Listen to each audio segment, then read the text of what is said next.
Hi everyone.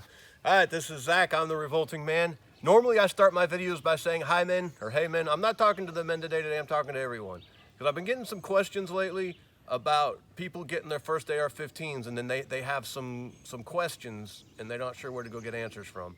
These videos have been done 100 times. I'm going to try to do it from my own unique perspective. Hopefully my perspective's unique. Sometimes in the gun community we can be very intense and very condescending to outsiders.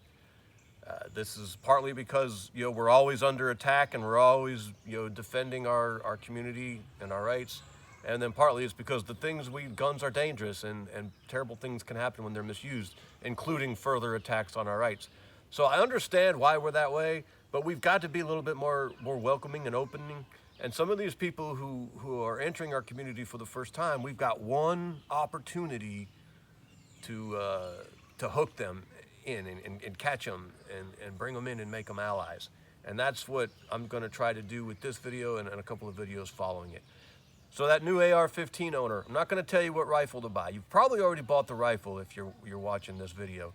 But I don't want you to have a $600 to $1,200 piece of metal sitting underneath your bed that you never touch until your wife or your boyfriend makes you sell it.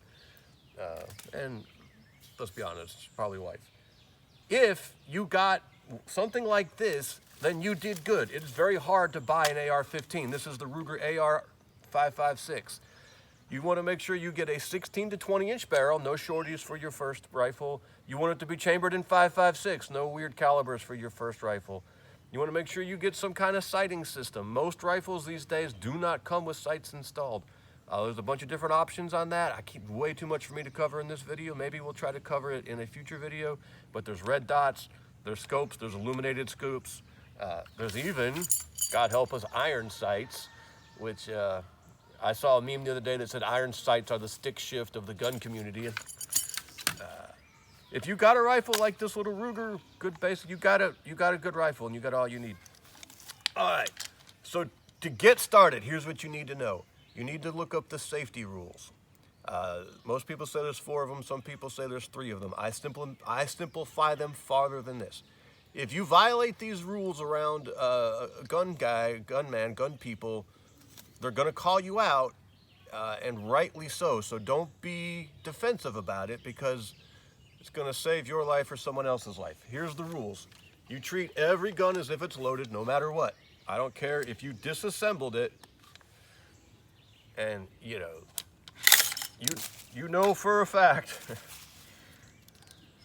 this one's missing the retaining pin for the buffer spring. You know for a fact it's unloaded. You still treat this rifle like it's loaded, which means you don't point it at anyone. I'm not going to be able to do that on camera. You don't point it at anything you're not willing to kill, anything. You keep your finger straightened off the trigger at all times until you're ready to kill. If you do those 3 things, you will never have a tragedy with a firearm. I've had a negligent discharge more recently than I care to admit, the details of which are far too embarrassing for me to publicly confess to. But because I didn't treat a weapon like it was loaded, but because I had deliberately not pointed it at anything I didn't want to kill, there was no terrible consequences other than to my ego and some property I damaged. If you obey the safety rules, then no one will ever get hurt. Every gun's loaded. I don't care what you've done to it. If you just disassembled it in front of yourself, it's still loaded. Do not point it at anything you don't intend to kill.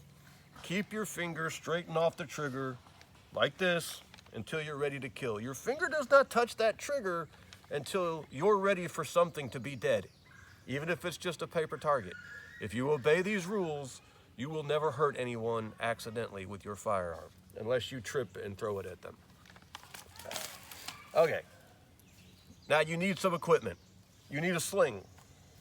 The sling you need is a single point sling. Because it's just the best all-around option to begin with. It hangs on your body, it keeps your rifle secure. If you let go of your rifle, it still stays on your body. If someone tries to grab your rifle from you, they can't take it away from you.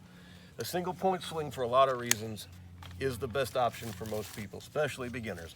I use a 2-point sling for a couple of reasons.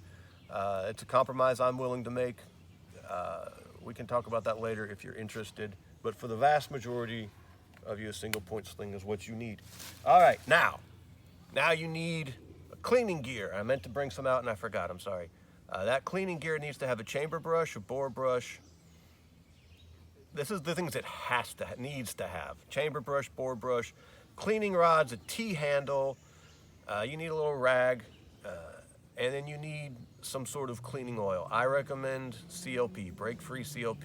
It's what I used in the Marines. It served me well. Some people don't like it. Some people prefer LSA, which was something that our military used prior to CLP. It had some, it's fine. There's nothing wrong with it. CLP is a little better, but not enough to matter. If you don't want to use CLP, which stands for Clean, Lubricate, Protect, or LSA, which does something similar, then you probably need a cleaner and a protectant. You know, the CLP will help get the gunk out of the inside of the rifle, and then also act like oil a little bit and lubricate it and protect it. You need both functions. The CLP and the LSA do both. The CLP, I think, is better, marginally so. All right. The last thing we're going to talk about today is do not shoot your rifle in your backyard. Sometimes it's safe, but if it's safe, you know it's safe, and you have any questions, then you don't know that it's safe and you don't do it. These things, they're not high-powered rifles, but they are very effective rifles, and these bullets travel a very long way. They're effective out to 500 yards, and they can be very, very destructive far beyond that. So you have to be very, very careful of what you're shooting. But we're going to cover that in the next video. Is going to be about range day and about going to the range the first time and range etiquette and the things you're going to do at that range. But just today, start thinking about those safety rules. Go over them and over them. I cannot stress them enough. Every weapon is loaded, no matter what. So that means you always obey the next 2 rules. Some people say 4, but I keep it simple with 2, because those 2, if you obey those 2, then there's this principle: every weapon's loaded no matter what, and then there's these 2 rules: never point it at anything you don't intend to kill, and keep your finger straight and off the trigger until you're ready to kill. And if you obey those 2 things, then you'll never hurt anybody inadvertently. And then get your gear, get your sling, get some magazines and some ammunition. Maybe I should have covered ammunition. We'll cover ammunition selection in another video. Get your cleaning gear, and let's get ready to go to the range and zero your rifle. Men, everyone, we appreciate you. Thank you.